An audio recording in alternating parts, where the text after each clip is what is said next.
Kerala literature ഫെസ്റ്റിവലിന്റെ ഉദ്ഘാടന വേദിയിൽ മുഖ്യമന്ത്രി പിണറായി വിജയനെ വേദിയിലിരുത്തിക്കൊണ്ട് നേതൃപൂജയ്ക്കും അധികാര ദുർവിനിയോഗത്തിനുമെതിരെ മലയാളത്തിന്റെ പ്രിയ സാഹിത്യകാരൻ എം.ടി. വാസുദേവൻ നായർ നടത്തിയ വിമർശനത്തിന് തൊട്ടു പിന്നാലെ ഇതാ എം.ടിക്കൊപ്പം തന്നെ തലയെടുപ്പുള്ള പ്രിയ കഥാകാരൻ ടി പത്മനാഭനും പിണറായിയുടെ അധമ പ്രവൃത്തികൾക്കെതിരെ രംഗത്തെത്തിയിരിക്കുന്നു.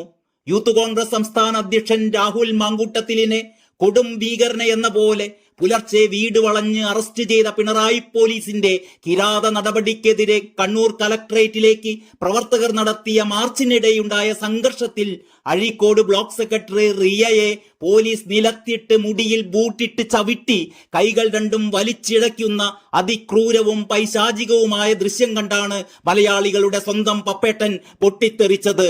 അദ്ദേഹം എഴുതുന്നു: യൂത്ത് കോൺഗ്രസിന്റെ പ്രതിഷേധ പ്രകടനത്തിൽ വ്യാഴാഴ്ച കണ്ണൂരിൽ ഒരു ദുരന്തമുണ്ടായി.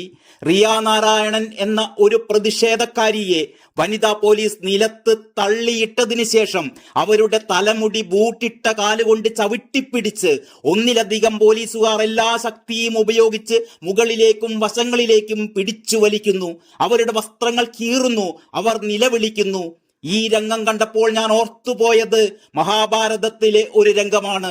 രജസ്വലയും നിരാലംബയുമായ പാഞ്ചാലിയെ ദുശാസനൻ വലിച്ചിഴച്ച് രാജ്യസഭയിലേക്ക് കൊണ്ടുവരുന്നു. അവരുടെ വസ്ത്രം വലിച്ചു കീറുന്നു, വലിച്ചിഴയ്ക്കുന്നു. ആരും സഹായത്തിനെത്തുന്നില്ല. അന്ന് അപമാനിതയായ പാഞ്ചാലി ഒരു ശബ്ദം ചെയ്യുകയുണ്ടായി: കുരുവംശത്തിന്റെ നാശത്തിന് ശേഷമേ എന്റെ ഈ അഴിഞ്ഞ തലമുടി ഞാൻ കെട്ടുകയുള്ളൂ എന്ന ശബ്ദം. പിന്നീടുണ്ടായതെന്താണെന്ന് നമുക്കെല്ലാവർക്കും അറിയാം. ആരെയും വിമർശിക്കാനല്ല ഞാൻ ഇതെഴുതുന്നത്.